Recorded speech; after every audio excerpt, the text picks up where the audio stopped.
In the exasperating world of motoring, it's not just a question of jam tomorrow. It's jam today and every day.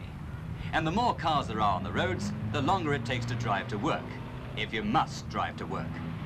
If you're on 4 wheels, you go by stops and starts, but on 2 wheels, the stops are fewer. A motor scooter, for instance, can weave in and out of the traffic. Some motorists look on them as a bit of a nuisance, but they often leave the highest powered car in the jam just standing.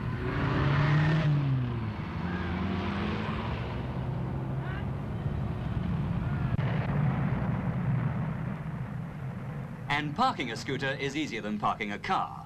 With these advantages and its relatively low price, an average machine costs about £160, it's not surprising that the scooter population of Britain has in 10 years increased from 4,250 to 470,000. And of course, a scooter can be run on a shoestring. Most scooters will do around 100 miles to a gallon of oil and petrol mixture.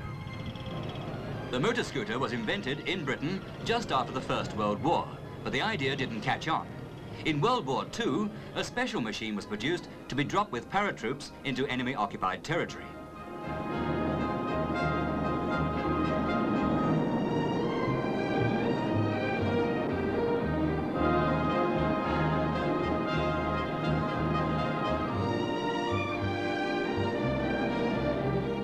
This miniature, called a corgi, came down by parachute, folded up in its own container. It was easily unfolded and was ready for use in a few seconds.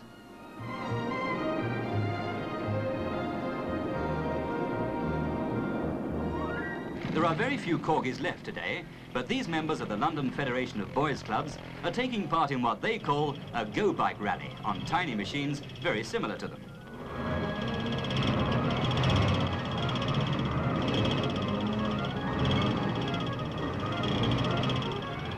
Today's version of the corgi has no gears and is very simple to drive, and it doesn't go very fast.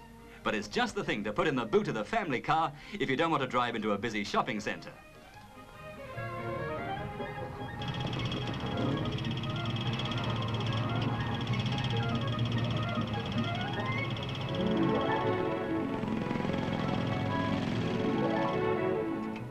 This little runabout is really halfway between a motorcycle and a scooter. The true motor scooter, however small, is in law a motorcycle, but it has 3 main differences. The wheels are very much smaller, it has an open frame with a foot platform, and all its working parts are completely enclosed.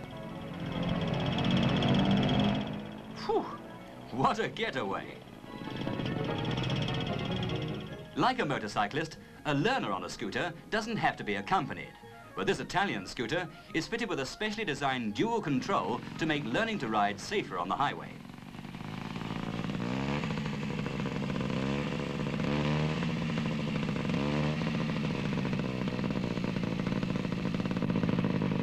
After the Second World War, Italy went into the scooter business in a big way, and they're still the biggest producers in the world.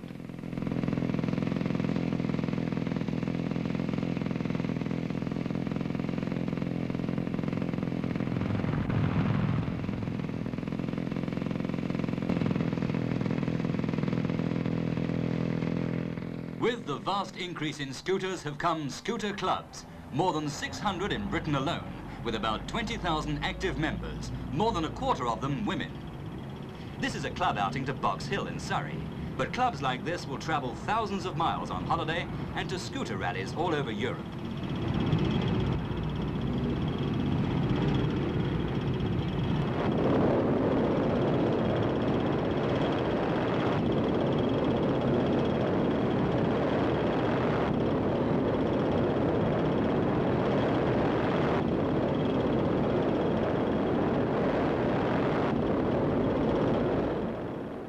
One advantage of getting to the top of any hill is that you can get away from the crowd and the noise.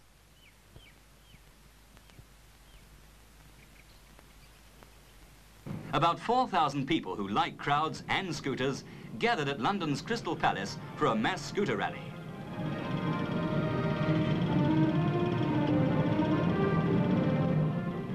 And some drivers gave an exhibition of their skill at getting round obstacles.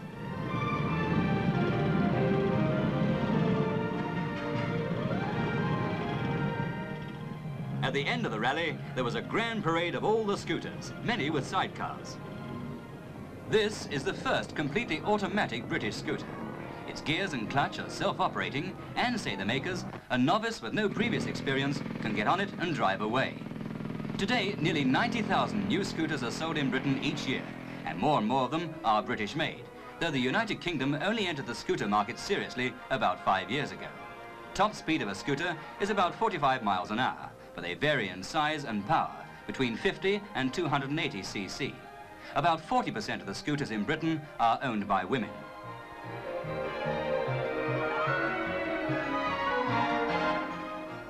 This new light scooter has been designed with women in mind, but before it reaches the public, it is man-tested.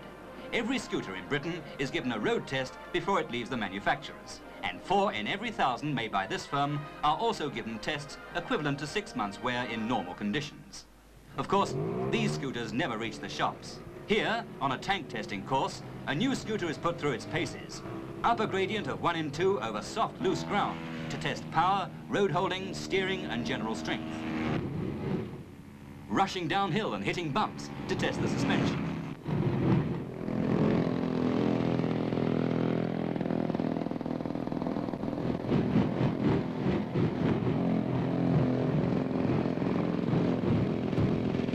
Throw 6 inches of water to make sure that all parts are sealed.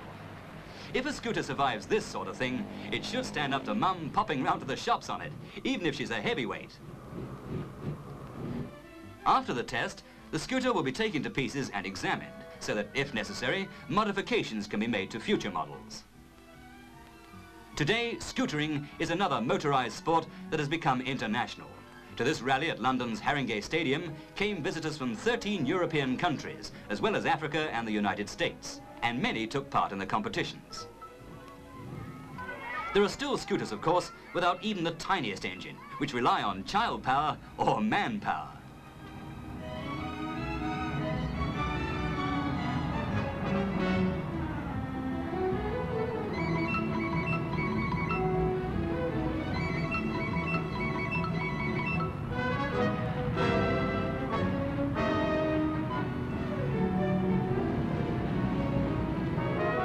Maybe if traffic jams go on getting worse, we shall see people arriving on these too.